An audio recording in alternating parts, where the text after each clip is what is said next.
You need to help me when inside you want to help me, but I have the care, I have the care. Welcome to a typical day in my life, folks. What follows is a scripted Panglossian jamboree of fallacies and misrepresentations designed specifically to make me look like a conscientious wunderkind and to make you guys feel like worthless, work-shy, fudge-smattered oafs.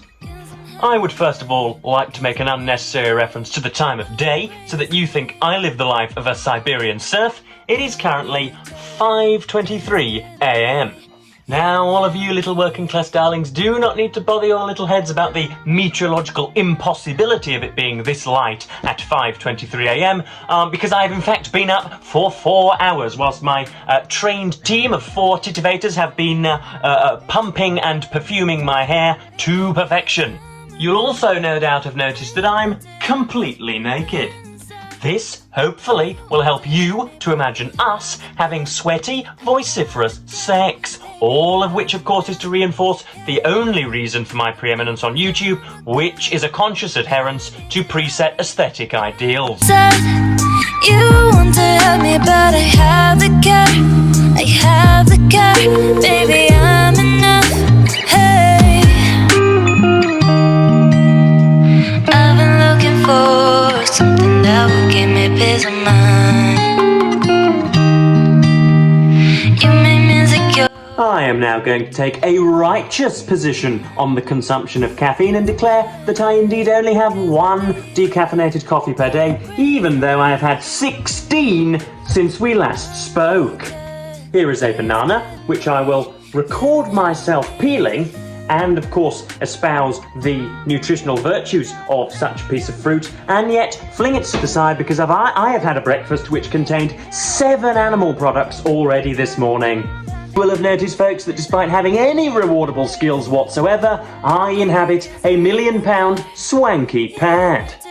That is not because I have a stonking wage, folks, nor is it because I am the CEO of a FTSE 100 company. That is because every single member of my family is an inexplicable squintillionaire, and so father sends me £100,000 per annum. How good is that? I'm also about to use this section to complain about my mental health. So despite having all the money in the world, 27 brilliant friends, a remarkable set of parents, and all the business deals I could ever hope for in my email boxes, I'm about to tell you that my life is insufferably arduous. What follows is a montage of work which I have never performed before.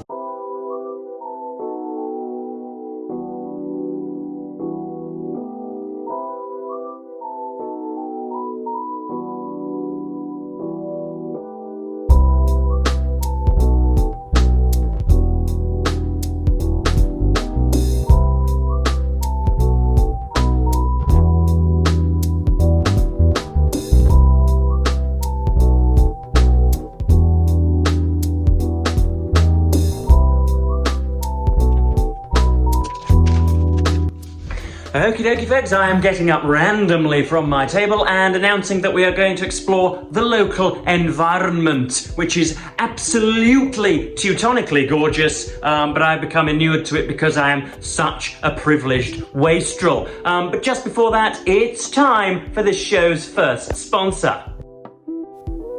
If, like me, you're tired of wrinkling away like all of the other cretinous Homo sapiens on this planet, then I have the solution. I'm teaming up with Juveno Skincare to ensure your avoidance of all baggy eyes, crow's feet and date-ruining pustules. So if, like me, you derive the entirety of your self-worth from good looks and foppish radiance, check the link in the description to see Juveno's uniquely collated range of serums, exfoliants, balms and cleansers. Get on it, guys. Absolutely get on it. You cannot miss this. Juveno Skincare, serums, exfoliants, balms and cleansers. You have to get on this, guys. Otherwise, you are going simply to suppurate into the least attractive person anybody knows. And nobody wants that. That's Juveno Skincare. Get down on it.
folks, it's time for another rapacious interlude.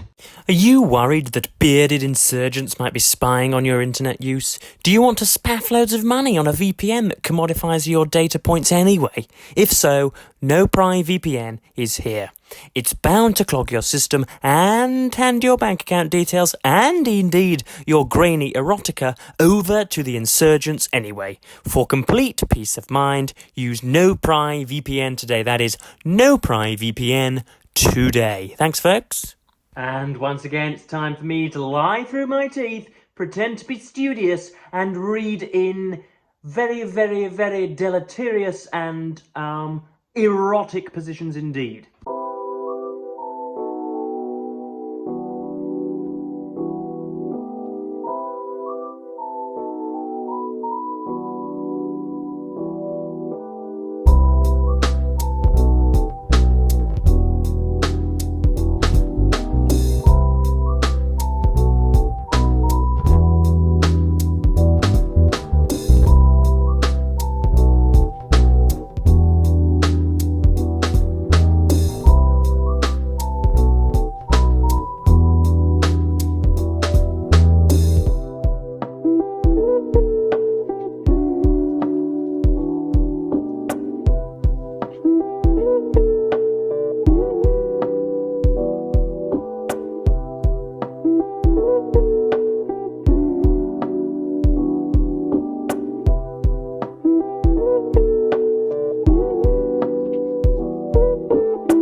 Summary, literally, maybe like of this like book, like maybe literally, maybe like. So I've read like 10 of the like 800 pages in here, and already I know that this is not going to be for me. I am a mood reader, so I like to read sadness when I'm sad and happiness when I'm happy, and books about rectal asphyxiation when I myself am rectally asphyxiated. So I'm like a mood reader, and I'm like really jovial right now, and so I don't want to be reading this sad book. First of all, what do we need to know? It's written by a white heterosexual male who we know to be the portents and chief heralders of immortal sin, and so we cannot read this book without reference to that heinous fact. Anthony Trollope was like, he had like a wife, and I think he like wanted to like earn like loads of money by his work, and like just thought that men and women ought to be regarded as equal individuals, and that's like really like weird. That's really, really, really strange. There are no references to any characters with like ADHD or like autism or any there's no neurodiversity in this novel, this book. Like, that's just like awful. That's like really, really bad. We need to action that. We need to protest against Anthony Trollope's estate, because I don't think it's right that we should legitimize such a openly reprehensible writer, such an immoral writer. We should not do that. So like, he does good in villainizing horrid white men. There's a guy called like I think his name's like Felix in here or something. Felix. Oh, what's his surname? It's like the chocolate. Cadbury. Felix Cadbury in here, and like, he's a nasty pasty and drinks and does drugs like all of us. So he's a little bit of a girly and a guy, but like, he's just really lazy and really horrid, and so because he's a white male, Anthony Trollope villainizes him. But I think this novel's really, really troublesome, because there are no black characters in there, despite the fact that it was Victorian London and the black population was less than half of 1%. I still think they should comprise at least 25% of any novel written in that period, because that is the 21st century sentiment. So yeah, there are like problems with this, and like, I could go on and on and on. It's really, really big, and because of my ADHD, for which I take mind-altering drugs 2 or 3 times a day, I can't really be bothered to get through it all, because anything that doesn't instantly reach out and completely relay everything about my life on the page is by definition uninteresting. So I'm really not going to bother with this bilge anymore. I don't like the canon and classics. I'd much rather read like Bob Dylan, because he's like a really nice poet, and Rupi Kaur, and like Sally Rooney maybe, and like just literally anyone other than those 3 or 4 are literally worse than Hitler, so there's no point. But yeah, I thought I'd give you guys a little bit of a go on my reading, and then that's it. So thank you for watching a typical day in the life, guys. I know that was scripted and Panglossian and was full of fallacies and misrepresentations. It was designed entirely to make me seem like a really, really, really good bloke, and to make you all seem like complete and utter frantic idiots. I'm going to go and scroll on TikTok for 7 hours and feel myself up to the worst imaginable pornographic aggression. But I would like it known that I'm actually going to do charity work in Sub-Saharan Africa. Thanks ever so much for watching this completely verifiable day in my life, folks. See you next time.